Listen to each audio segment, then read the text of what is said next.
Hey, how y'all doing? Welcome to Three Count Commentaries. This is your host, Mongo Slade, and today we're going to talk about Big E and Apollo Crews.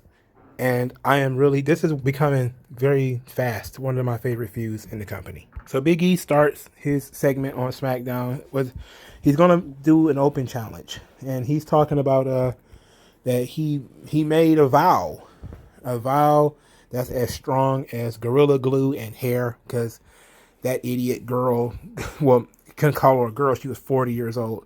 That idiot woman decided to use Gorilla Glue on her scalp, and it was stuck for like a week. So she was on TV, oh, go fund me. She was a real idiot. You could have cut her whole fucking head off. She was stupid. Anyway, he talked about defending the title and how he planned to be a fighting champion. And so Apollo Crews came out to accept the challenge. He says, I accept your open challenge. So Big E said that the open challenge is open to anybody, Michael Cole, the camera guys, the people in the back, everybody except Apollo Crews. So Apollo Crews wouldn't leave. And so they kind of had this conversation without microphones. Like the microphones are in their hand, but they're just talking to each other. And Big E is like, we're done. This is over. Go back to catering. You had your shot. This is not a charity case. I'm not holding your hand. You got to get out of here. And Apollo's like, I'm not leaving. Make me leave. What would you do if you were me and you was in this position? What would you do? As long as you got the belt, I'm in the front of the line. What you gonna do? And they were just like in each other's faces. And I was just kind of looking like, oh, this is good. This feels real natural. Right? This feels real natural. It didn't feel scripted. It didn't feel like, these guys were being told to say this stuff. It just came out there and they were playing the characters perfectly. Big E is in a position of authority now. He's a champion. He wants to help other people, but he wants to establish himself. Apollo Crews feels like, he should be in that spot. He feels like, hey, I'm just as good as you are. I'm not going away. You're not going to deny me. And they're going to go back and forth. So I want to talk about a little bit more about this. I want to talk about specifically about the denials and stuff like that. But I want to talk about that a little bit in a minute. So Big E was like, we're done. And he said this into the microphone, like, send out my next opponent. And then here comes Shinsuke Nakamura. So Nakamura and Big E have a match. Apollo Crews is hanging out outside the ring. He's actually cheering for Shinsuke Nakamura to try to, he goes, you want Nakamura to win? Because he says, hey, as long as you got the belt, I'm at the front of the line. But since Big E wants to be a douchebag and not want to give him another title match, then he wants to go, he wants Big E to lose. So it looks like Big E is about to win. He's about to hit the big ending, and Apollo Crews comes in and drop kicks Big E. Drops him with a drop kick. Now, I don't understand why he just couldn't punch him, Drop kick, okay, or whatever. He got a nice drop kick. It was a beautiful drop kick, but I mean, sometimes you just want to do something, you just hit him, just punched him. That's a little bit more realistic for you just to get in the ring and punch some guy. Would have had the same impact. You still would have knocked the big dude down. So it kind of ends there, right? Now, I did go to Twitter because I figured there was going to be something extra there, and there was a promo from Big E that where he was talking about. For starters, the match with Nakamura was pretty solid. Nakamura, of course, is really good. Big E is pretty good too. So it was a pretty solid match, and I kind of figured it was going to end in disqualification. So it wasn't like a long match that ended in a DQ, which would have pissed me off. I think most people kind of saw the disqualification coming because Apollo Crews is hanging out outside the ring. So I think a lot of people saw the disqualification or something involving Apollo Crews was going to happen. But I don't think Nakamura is done. I don't think Nakamura is done. I think he's probably going to end up coming back too. But this exclusive, WWE exclusive or whatever, where I think it was Charlie or maybe Kayla Braxton or whatever went up to Big E and basically says like, hey, what's going on with Apollo Crews? Like, you and Apollo Crews, you think you guys are really having this tiff. You guys really having this thing.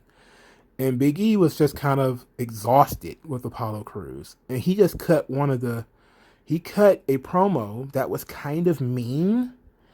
At the same time, you understood where he was coming from. So he says like, it's fine to be friends backstage, but this run is for me. I was signed in 2009. I had a lot of no's, a lot of people shutting doors in my face. This run is for me. I'm here to be champion for years. I'm here to break records. It's cool to give guys opportunities, but we're done. Like, I gave him more than one title match. He's lost. It's over. He's done. He's not worthy of my position. He can't lace my boots. He's not on my level. I'm tired of Apollo. I'm tired of talking about Apollo Crews. Like, he's just exhausted with Apollo Crews, right? But I think this is where it's an interesting story thread, and I kind of hate that he said this in this little Twitter video. It didn't say it on TV. That he was signed in 2009, and look how long it took for him to get a nice solo run. It took him almost 10 years. It took him 10 years. Now, Apollo Crews has been in WWE for 5 years, and it took him about 4 years in order to get that U.S. title run that he got in 2020.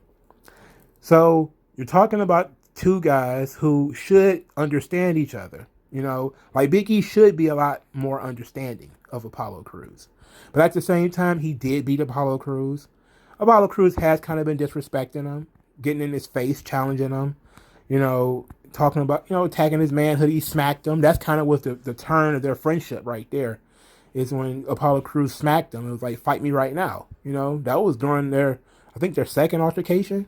That might be their first real altercation after the friendly challenge, is when Apollo Crews straight up smacked him. Like, that changed their relationship completely. Now Apollo Crews is looking more and more like a heel, but Big E sounds more and more like a heel. Like, but you understand where Big E is coming from. He's like, I've already beaten this guy. This guy won't go away. He's like harassing me. But you're the one putting up the open challenges, bro. Like, you're the one making the open challenge. If anything, you could just be like handpicking your opponents if that's how it's going to be. But you kind of get where Apollo Crews is coming from too. Like, he pinned Big E that one time, and he's felt like he was on Big E's level ever since then. Like, it's just a matter of time. But he's lost, of course, every match since. So we're looking at his position where now he's becoming obsessed. Like, he's coveting Big E's spot, and he wants Big E to sort of relate to him.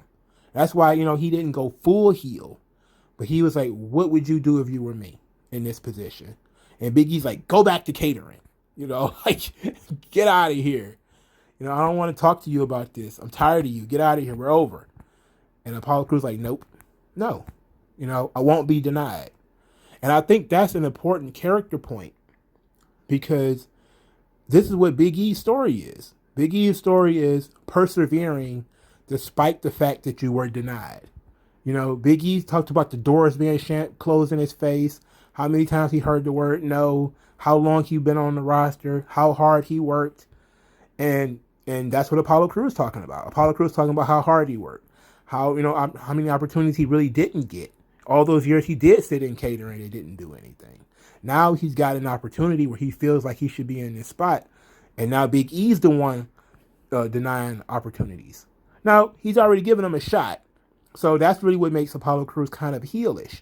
And the fact that he's being an asshole to Big E, who's trying to give opportunities to other people. So that's really where you see Apollo Crews kind of be coming in as a heel. But he hasn't done anything outside of dropkick Big E and smack him, which these are slow burn segments. Like, he hasn't gone full blown heel yet. Like, he hasn't attacked them like a pipe or anything yet. Like, like, he's doing heelish things. But he hasn't gone full heel yet. And I think that this has been really good, because they're showing the parallels between the two guys. And I think this actually makes a big difference between what they're doing with Apollo Crews and what they're doing with Kevin Owens. Now, there is a lot to be said about them doing the same storyline, where Kevin Owens got beat by Roman Reigns and he won't go away. He just refuses to fucking leave.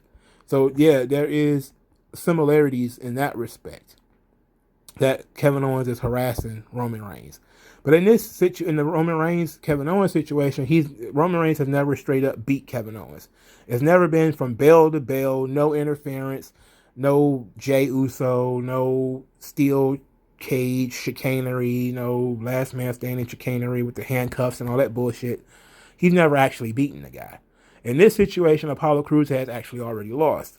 So it's different in that way, but if AEW can pull off 5 kidnapping angles and they all look sort of different, and people are still like, "Hey, this is Kidnap Central," I think it's fair to say that WWE doesn't really know what they're doing, so therefore they're going to do 2 storylines at the same time where these guys just won't go away from each other. But at the same time, this is over the championship. Apollo Crews. Now the Roman Owens thing is a little bit more personal, where even if Roman didn't have the belt, they could still feud, right? They could still have feud even without the belt. But Apollo Crews and Big E are feuding over the belt. So those are sort of there are minor differences that don't really differences without doesn't really matter. It's essentially the same storyline, if we're being honest. But there are small distinctions which makes the storyline mean more that when Apollo Crews and Big E are doing it, because a lot of it feels more natural. It feels like they're 2 homeboys who are falling out over this title, over this one guy who won't get over it. I beat you, get the fuck over it, and he won't go away. But I love the parallels that they're showing, because Big E's relationship to management was that he wanted these opportunities and he couldn't get them. And now Apollo Crews is saying how you were gatekept or gatekept, or how would you say that? The victim of gatekeeping, let's put it like that. I'm being a victim of gatekeeping. I can beat you, so you don't want to wrestle me. And Big E's like, I already beat you. That's why I don't want to wrestle you. But I really love this because it's showing a lot of growth in Apollo Crews. And I think if you look at WrestleMania 36 from that night that he had that match with Aleister Black, you saw 2 different things happen. You saw one, Aleister Black go almost down, and you saw Apollo Crews go up. Now they had this match on Raw that I don't know how long it was, but it was probably one of the longest matches on Raw in a long time, and it was really good. And it was Apollo Crews versus Aleister Black. But that match is what got Apollo Crews noticed, and I think that's obviously probably what buried Aleister Black, now because Aleister Black ended up in the whole Rollins, Rey Mysterio thing, and it didn't work out. While Apollo Crews was feuding with the Hurt Business, and yeah, he was getting beat up, but he also won the U.S. title, and he got a decent U.S. title run out of that. And since then, Apollo Crews has kind of been slowly on the ascent. Now when he eventually moved to Smackdown, he wasn't doing a lot, but now that a spot has opened up for him, he's been chewing the meat. Like, he's been really good. He has been one of the most improved guys on the roster year over year. Like, you look at Apollo Crews 2 years ago, you couldn't imagine he would be a decent promo, a realistic promo, or an engaging or interesting character. But he is now. Like, it took some time, because that's really, look, he always had the athletics. He just didn't have the personality. And now he's working on the personality, putting his pieces together. He's still sort of a smiling goof. But now he's becoming, we're showing some character growth here. And we're starting to show that, Apollo Crews has some teeth to him. They showed it during the feud with Garza and Andrade, when he smacked down Andrade. Like, they started to show like how, aggressive. They started showing his edge. That Apollo Crews isn't just a guy who does moonsaults and nice drop kicks. That he's confrontational. He will get in your face. He is, sort of tired of being kicked around. This is an opportunity for him. He's going to take it. He's always been that way. And that's kind of like a good thing. Well, he's been that way since they started pushing him. So he knows what he's doing. He's in the zone where when you put him in there with somebody like Big E, and Big E can play it's a little bit of a big dog spot where he kind of like, look, I don't need to wrestle you. Who are you? Get out of here. Beat it. You know, that's a little bit heelish. But at the same time, again, it's understanding because you have beat this guy. How many times can you possibly fight him? But you see Apollo Crews, and he's taking these things the wrong way. You know, like Big E is saying mean shit like go back to catering and, you know, like you sound like a charity case and that type of stuff. But, you know, Apollo Crews is coming back. He looks scrappy. He looks fiery, you know, if we're being honest. Now, is it possible? Let's just throw this out there. Is this possible that we're going to maybe look at Big E turning heel in this situation? I don't think so. I don't think they want to turn Big E heel. I think they want this run to be a babyface run. But what I think it is that Big E is, you know, exhausted. He's just saying what he feels. You know, like he's saying what the character feels, I should say. I wouldn't be surprised if he actually acts to work with Apollo Crews in this situation. But he's saying what he feels, what the character feels, how the character would think. You know, like look at all. Look, you know, you talking about your work. I was here before you. You know, I was getting shut down before you. You know, why are you trying to take my opportunities away from me? Why are you trying to take my spot? You know, why my spot? You know, you know, and that's kind of an interesting thing. And also that kind of, if you think about things from that perspective, like why Big E? And it's because he was brown nosing with Roman.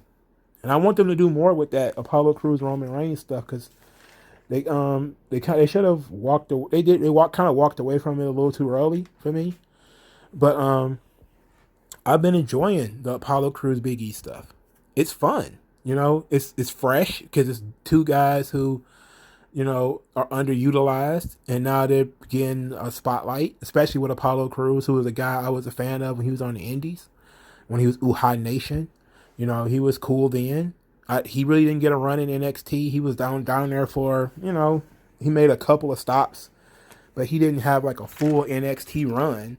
Not like Aleister Black or, you know, Velveteen Dream or anything like that. So it's been very fun for me. And I've been enjoying seeing how these characters are growing. Because Big E went from, you know, being silly to now he's allowed to be serious. You know? He's not gyrating. He's not talking about doing construction on men's asses. He's being dead serious about this. Like I like that he was able to switch in that way. He came out cutting jokes about, you know, the gorilla glue and the hair and stuff like that. But by the end of it, he was dead serious. You know, he's showing range. And Apollo Crews is also showing range. Because he came out like, you know, playfully accepting this challenge to now being, you know, not, are you going to take me seriously? I just bumped you on your ass again. You going to take me seriously or not? You know? So I've been loving this thing. I may be the only one that does. But this has been really fun. And I look forward to Apollo Crews going full heel and seeing what kind of heel he ends up playing. Maybe some type of, he's going to win the title, or maybe it probably won't be anytime soon, but I think Apollo Crews is the next Intercontinental Champion. And maybe he'll be a closet champion where he will not offer opportunities because of how long it took for him to get to the top. And he's going to say, look, nobody deserves to be in my spot, you know, except me, you know, and that kind of thing. It's different from Big E, but the same at the same time. Because Big E is like, it took me forever to get here. I want to give other people a shot too. I want to, you know, build a legacy, and that sort of thing. And Apollo Crews is just trying to get his thing started. So it's really been fun. But let me know what you guys think in the comment section below. Like this video, share this video, subscribe to this channel.